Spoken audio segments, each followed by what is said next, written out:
بسم اللہ الرحمن الرحیم صلی اللہ تعالی علی حبیب محمد وعلی آلہ وصحبہ وسلم۔ حضرت سیدنا امام بخاری صاحب رحمۃ اللہ تعالی علیہ نے یہ باب قائم کیا، قول اللہ عز وجل مخلقات و غیر مخلقہ۔ اللہ تعالی کے فرمان میں سے آیت قرآنیہ میں سے یہ کلمات طیبات جو ہیں ان کو ترجمۃ الباب کے طور پر حضرت امام بخاری صاحب رحمۃ اللہ علیہ لے کر آئے کہ انسانی تخلیق کے جو مراحل اللہ تعالیٰ نے قرآن مجید میں بیان فرمائے ہیں نا، ان مراحل میں سے گزر کر جب نطفہ ٹھہر جاتا ہے، حمل ٹھہر جاتا ہے، تو پہلے وہ نطفہ رہتا ہے، پھر جمع و خون بن جاتا ہے، پھر گوشت کا لوتھڑا ہوتا ہے، پھر یہ مخلقہ اور غیر مخلقہ، تام الخلقت یا غیر تام الخلقت جو ہے اس کی اعضاء وغیرہ پورے ہو کے تخلیق ہوگی یا پھر وہ ساقط ہو جائے گا۔ یہ مطلب ہے رحم کے اندر ہی یہ فیصلہ ہو جاتا ہے۔ اس ٹائم نطفہ ٹھہر جاتا ہے تو یہ فرشتہ اللہ تعالیٰ کی طرف سے مقرر ہوتا ہے، وہ ان سارے مراحل میں اللہ تعالیٰ کے حکم کے مطابق آگے کرتا جاتا ہے، لکھتا جاتا ہے اس کے متعلق۔ تو یہ حضرت امام بخاری صاحب رحمۃ اللہ علیہ نے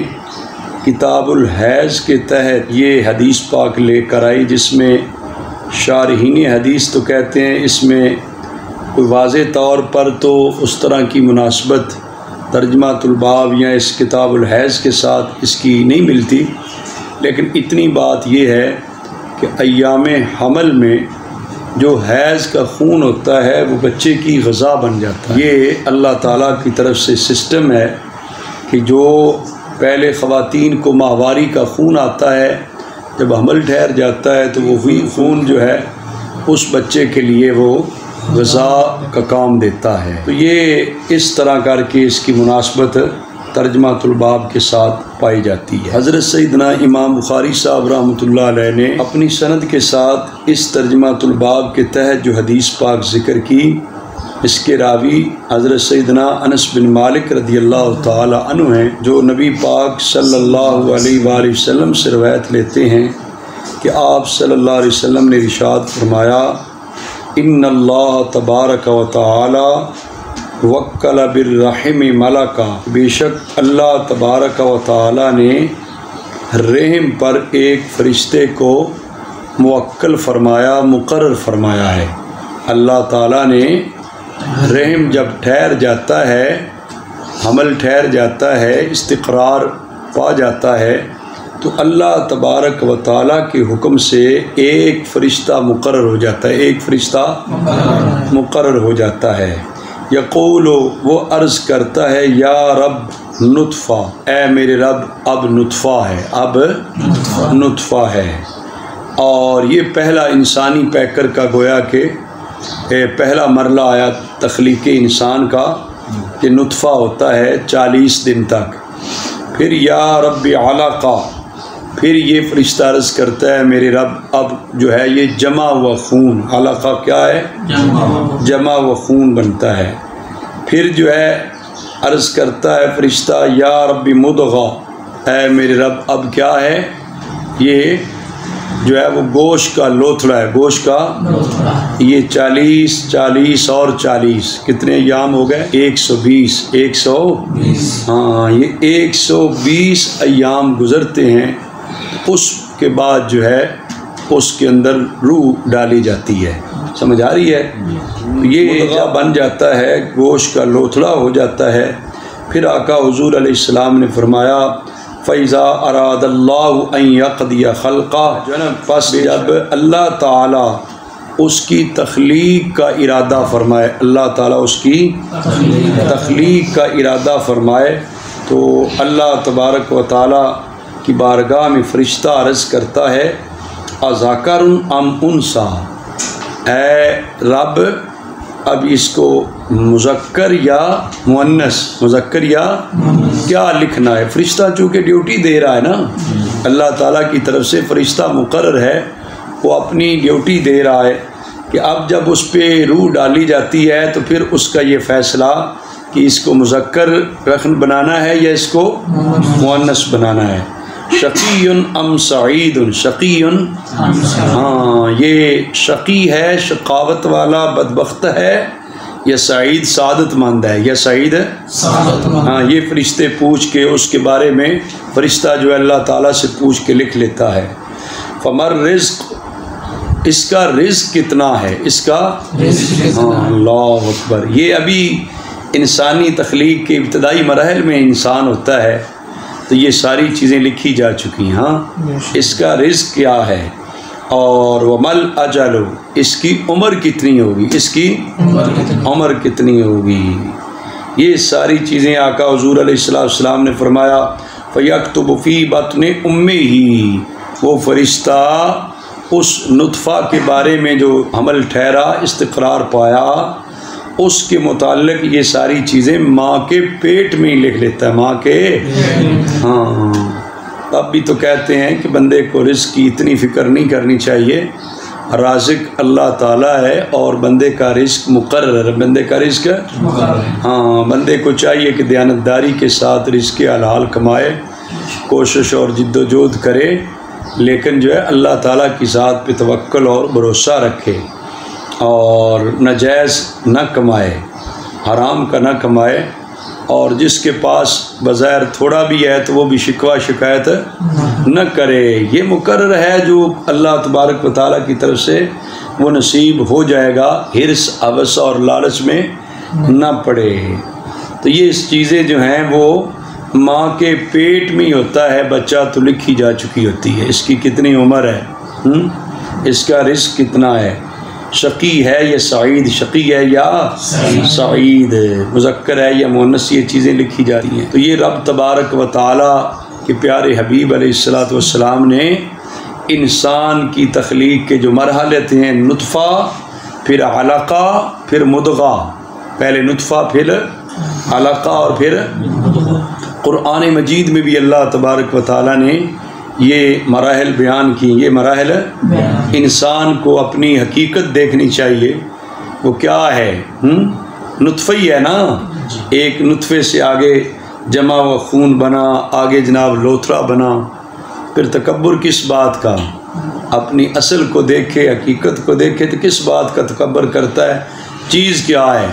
کہتے ہیں کیا پدی کا شوربہ. تو انسان کو اپنی حقیقت دیکھ کے رہنا چاہیے نا، تکبر اور غرور میں نہیں آنا چاہیے. عاجزی اور انکساری اللہ تعالیٰ کو بڑی پسند ہے، اور یہ بندے کو اللہ تعالیٰ کی ذات پہ اعتماد اور اللہ تعالیٰ کی ذات پہ جو ہے پورا ایمان اور بھروسہ ہونا چاہیے. حضرت سیدنا امام بخاری صاحب رحمۃ اللہ علیہ نے ایک باب یہ قائم فرمایا کیف تحل الحائض بالحج والعمرہ، حیضہ عورت حج اور عمرے کا احرام کیسے باندھے، حیضہ عورت حج اور عمرے کا احرام کیسے، یہ کیفہ کے ساتھ بیان فرمایا حضرت امام بخاری صاحب رحمۃ اللہ علیہ نے. ویسے کہتے ہیں کہ یہ مراد یہ بھی ہے اس سے کہ احرام باندھ سکتی ہے یا کہ نہیں باندھ سکتی. سمجھ آ رہی بھائی؟ وہ حیض کے ایام میں جانا ہو عمرہ شریف کرنے، فلائٹ وغیرہ ہو جاتی ہے نا، تو اب وہ عورت کے تو وہ ظاہر ماہواری کے ایام ہیں، روٹین ہے نا اس کے لیے، تو اب کیا وہ فلائٹ وغیرہ ان دنوں میں ہو گئی تو کیا وہ احرام باندھ کے جا سکتی ہے عمرہ شریف کے لیے؟ ایک یہ سمجھ آ رہی ہے کہ حیض کے دنوں میں احرام باندھ سکتی ہے یا کہ نہیں. دوسرا یہ اگر احرام باندھا ہو پھر وہ ایام ماہواری کے ایام آ جائیں، حیض کے جو ایام ہیں وہ آ جائیں، تو کیا اس کا احرام برقرار رہ سکتا ہے یا کہ؟ یہ دو باتیں بھی اس کے ضمن میں بیان کی گئی ہیں کہ ان دنوں میں جو مخصوص ایام ہیں خواتین کے، ان دنوں میں عورت احرام باندھ سکتی ہے، اور عورت حج اور عمرے کا احرام باندھ سکتی ہے. اس حدیث پاک کے ثابت ہوتا ہے جو امام بخاری صاحب رحمۃ اللہ علیہ نے ذکر بھی کی ہے. اور دوسری بات یہ ہے کہ پہلے احرام باندھا تھا، وہ ایام شروع ہو گئے تو احرام برقرار رہ سکتا ہے، باندھا بھی جا سکتا ہے تو برقرار بھی، دونوں مسئلے اس سے واضح ہوئے. اور تیسرا مسئلہ جو کہ کیفا سے معلوم ہو رہا تھا کہ امام بخاری صاحب رحمۃ اللہ علیہ یہ بھی بتانا چاہ رہے ہیں بھائی کیسے باندھے، یعنی باقی احرام باندھنے کے لیے تو ہوتا ہے نا بندہ غسل کرے، جو سنت طریقہ ہے احرام باندھنے کا کیا کرے، اور غسل کرتا ہے تو وہ آگے احرام باندھتا ہے نا۔ تو اب یہ ہے کہ کیا حیض کے دنوں میں بھی عورت نے احرام باندھنا ہو تو غسل کرے یا نہ کرے؟ ویسے تو عورت نے غسل کرنا ہوتا ہے جب ایام ماواری جو ہے مکمل ہوتی ہیں، مخصوص ایام مکمل ہوتے ہیں تو اس کے بعد عورت نے غسل کرنا ہوتا ہے نا، تو پاکی ہوتی ہے۔ تو اب یہ ہے کہ وہ درمیان میں اگر اس کو احرام باندھنا ہے جائز، وہ باندھ سکتی ہے تو غسل کرے گی، یا کہ جو حدیث پاک ذکر کی ہے اس سے ثابت ہوتا ہے کہ غسل کرے گی۔ یہ حدیث پاک آپ پچھلے سبق میں پڑھ بھی چکے ہیں۔ حضرت امام بخاری صاحب رحمۃ اللہ علیہ جو ہے یہاں پر یہ ذکر کیا حضرت ام المؤمنین سیدہ عائشہ صدیقہ رضی اللہ تعالی عنہا سے۔ آپ فرماتی ہیں خرجنا مع النبی صلی اللہ علیہ وآلہ وسلم فی حجۃ الوداع، کہ ہم نبی پاک صلی اللہ علیہ وسلم کے ساتھ حجۃ الوداع کے لیے نکلے گئے۔ کہاں سے گئے؟ مدینہ منورہ سے۔ کہاں سے گئے؟ مدینہ منورہ سے۔ نبی پاک صلی اللہ علیہ وسلم کا پہلا اور آخری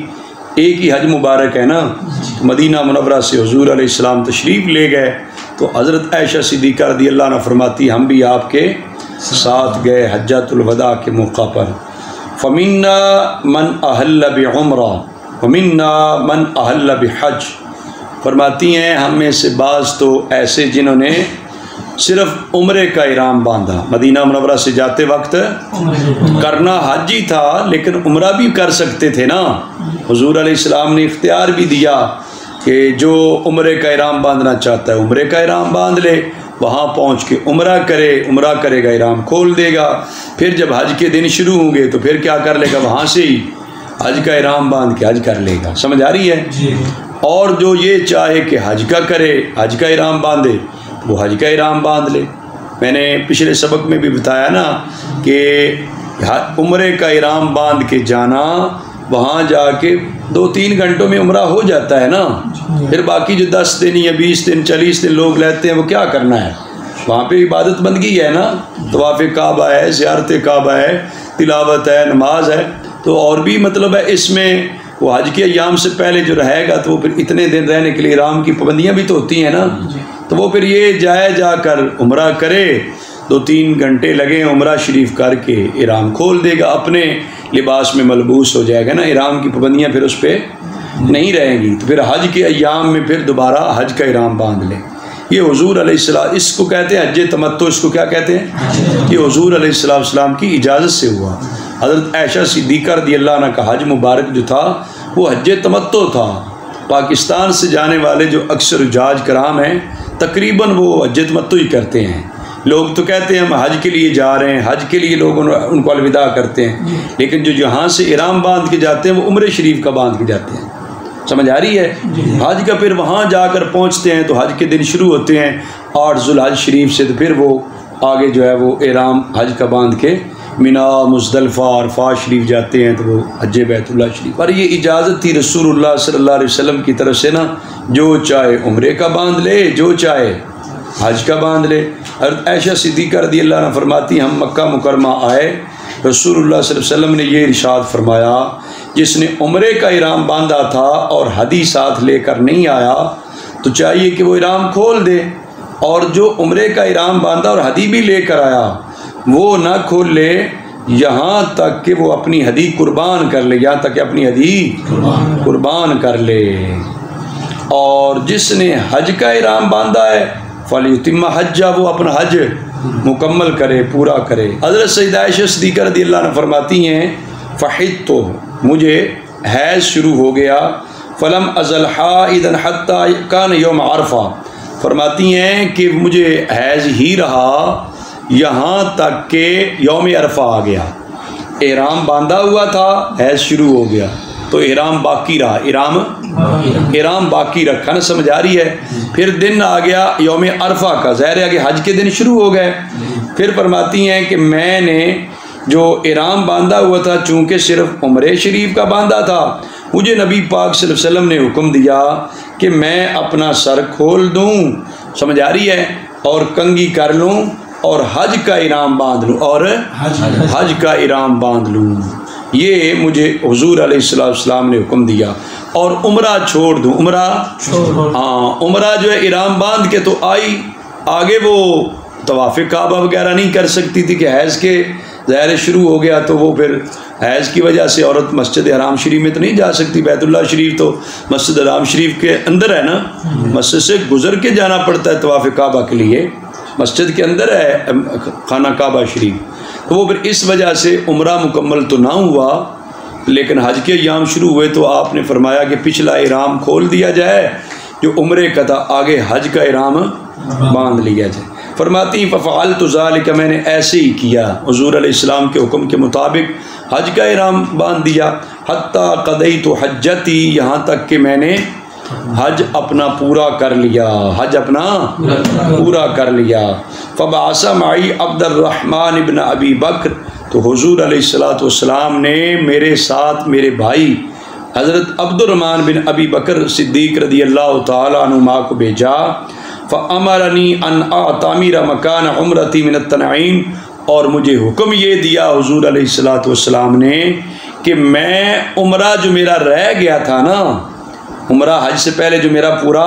نہیں ہوا تھا، رہ گیا تھا، اس عمرے کی جگہ پہ میں عمرہ کر لوں مقام تنعیم سے جا کر، مقام تنعیم ایک چونکہ جگہ ہے، آج کل تو مکہ مکرمہ پھر شہر کے اندر ہی آ گئی ہے، وہاں پہ مسجد شریف ہے جہاں سے جاتے ہیں لوگ، احرام باندھ کے آتے ہیں، آ کے عمرہ شریف کر لیتے ہیں، اس مسجد کا نام مسجد عائشہ ہے،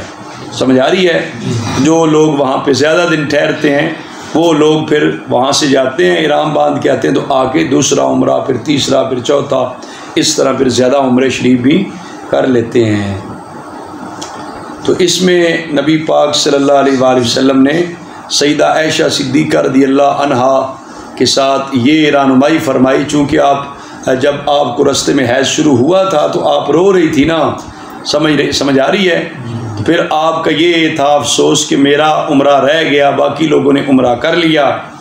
تو حضور علیہ السلام نے فرمایا ہم یہاں پہ ٹھہرتے ہیں تو آپ جائیں اپنے بھائی کے ساتھ،